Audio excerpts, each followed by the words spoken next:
saya tuh nggak kenal, saya mau ke Jakarta tuh nggak tahu mau kemana, maksudnya saya nggak apal jalannya. Ya gimana saya mau nyeting gitu ya. Dan saya setiap hari selalu berpindah, itu sejak saya lakukan sejak saya PNS. Saya nggak pernah di jalan setiap hari di jalan yang sama, itu nggak pernah. Jadi kalau saya berangkat itu kalau hari ini lewat sini, pasti saya akan mencoba lewat tempat lain karena apapun. Jadi bukan jadi menteri sosial pun saya selalu perhatikan orang-orang seperti itu.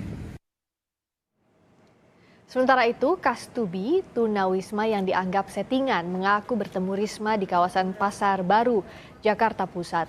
Ia mengaku berasal dari Jawa Barat dan menjadi pemulung di Jakarta. Setelah bertemu Risma, Kastubi akhirnya dibawa ke Balai Rehabilitasi Sosial Eks Gelandangan dan Pengemis Pangudi Luhur, Kota Bekasi untuk dibina.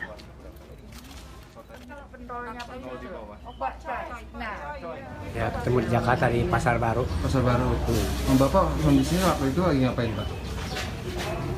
Baru bangun tidur. Nah, Bapak hari-hari di situ?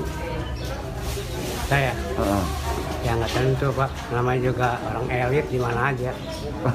Ya kan? Bapak ketawa lagi. Datang dari mana, Pak? Ya? Datang aslinya dari mana, Pak? Saya. Ya udah lama di sini, Pak. Di zaman Ali Sadikin, zamannya judi itu saya di sini.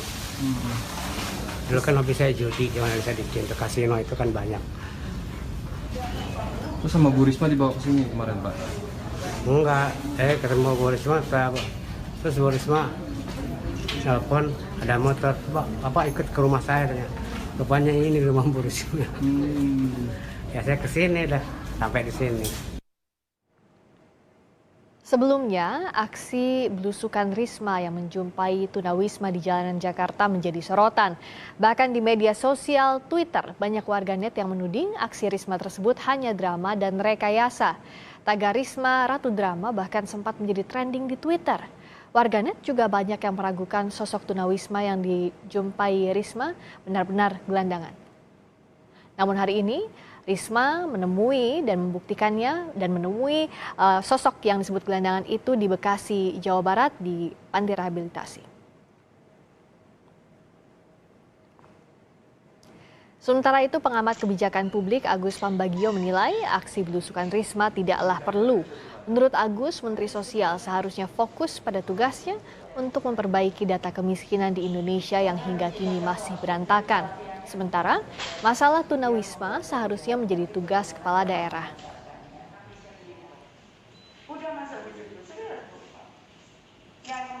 Menurut saya itu suatu langkah yang tidak perlu. Karena tugas Mensos yang dikerjakan sekarang belusukan itu sebetulnya tugas kepala daerah. Ya, kalau di DKI itu tugas gubernur lah. Mensos itu pada sisi kebijakan, membuat kebijakannya.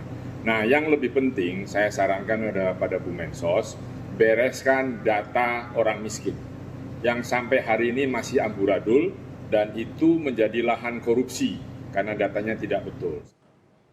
Namun anggota fraksi PDI Perjuangan DPRD DKI Jakarta Gilbert Simanjuntak menyebut aksi belusukan Risma seharusnya didukung karena merupakan hal yang positif.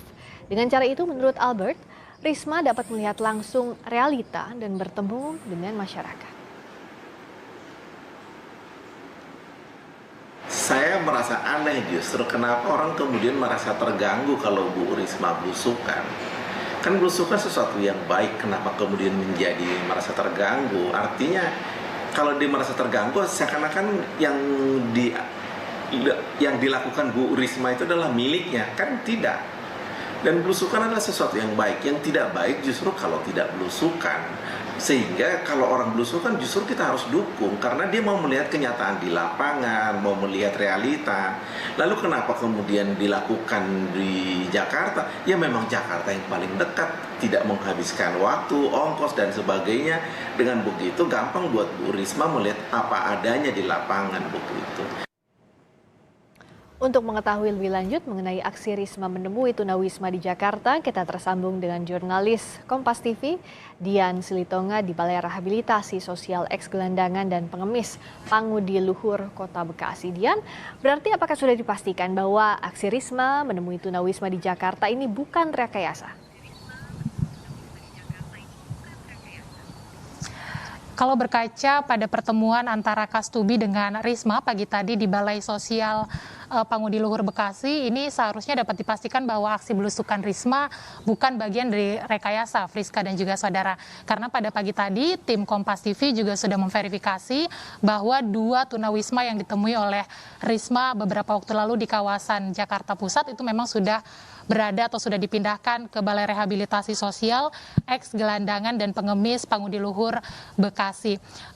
Dalam kesempatan pagi tadi, seperti yang tadi Anda sampaikan, kunjungan Risma ke Balai Sosial Pangudi Luhur juga menyampaikan kepada awak media mengelak bahwa aksi belusukan yang dilakukan oleh Risma beberapa waktu yang lalu merupakan rekayasa. Risma memiliki alasan, yang pertama adalah Risma baru menjabat sebagai Mensos 2 pekan, artinya Risma baru di Jakarta, jadi Risma belum mengetahui seluk-beluk Jakarta sehingga kecil kemungkinan adanya settingan atau menyeting lokasi pertemuan antara Risma dan juga tunawisma. Kemudian yang kedua, ini Risma juga mengklaim bahwa aksi belusukan ini sebenarnya bukan hal baru bagi Risma, bahkan sudah cukup melekat sejak Risma menjabat sebagai kepala daerah di Kota Surabaya. Tapi seperti yang ketahui dan juga tadi sudah disampaikan bahwa sebelumnya aksi belusukan Risma ini bahkan sempat menimbulkan kecurigaan publik, saudara, karena dinilai aksi belusukan Risma ini ada kejanggalan di dalamnya.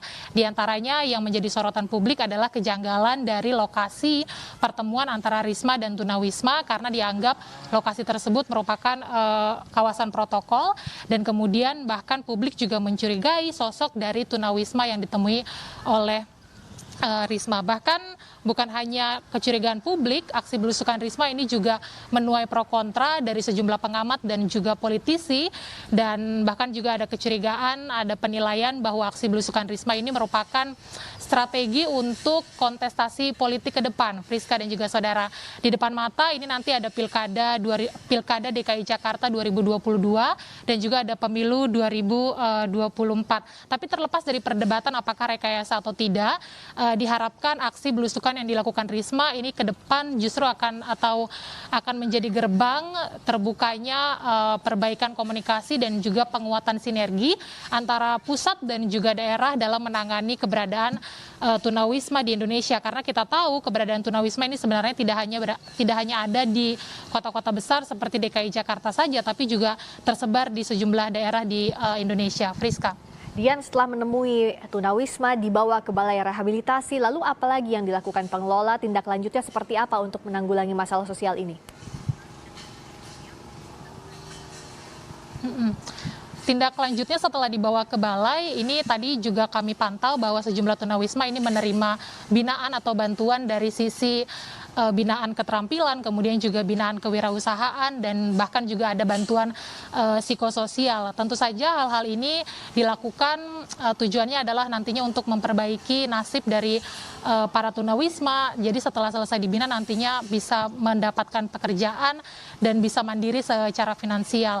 Tetapi tentu perbaikan nasib dari para tunawisma ini sifatnya berkelanjutan dan juga berdampingan, Friska dan juga saudara, berkaitan dengan sejumlah lembaga terkait, contohnya adalah pemerintah daerah dan juga lembaga-lembaga swasta. Jadi memang diharapkan dari aksi belusukan Risma ini nantinya akan muncul langkah-langkah atau program baru atau bahkan terobosan baru dari Kementerian Sosial dalam menangani tunawisma di Indonesia. Apalagi kalau kita melihat aksi belusukan yang dilakukan oleh Risma baru 2 pekan menjabat sebagai Mensos, nampaknya keberadaan tunawisma ini akan menjadi fokus dari Kemensos. Jadi kita tunggu, Friska dan juga saudara, apa nanti yang menjadi terobosan dari Kementerian Sosial terkait dengan keberadaan tunawisma di dalam negeri. Friska. Berikutnya dilanjutkan dengan pembinaan tunawisma oleh Kementerian Sosial dan juga institusi pemerintahan maupun swasta. Terima kasih Dian Silitonga langsung dari Bekasi, Jawa Barat.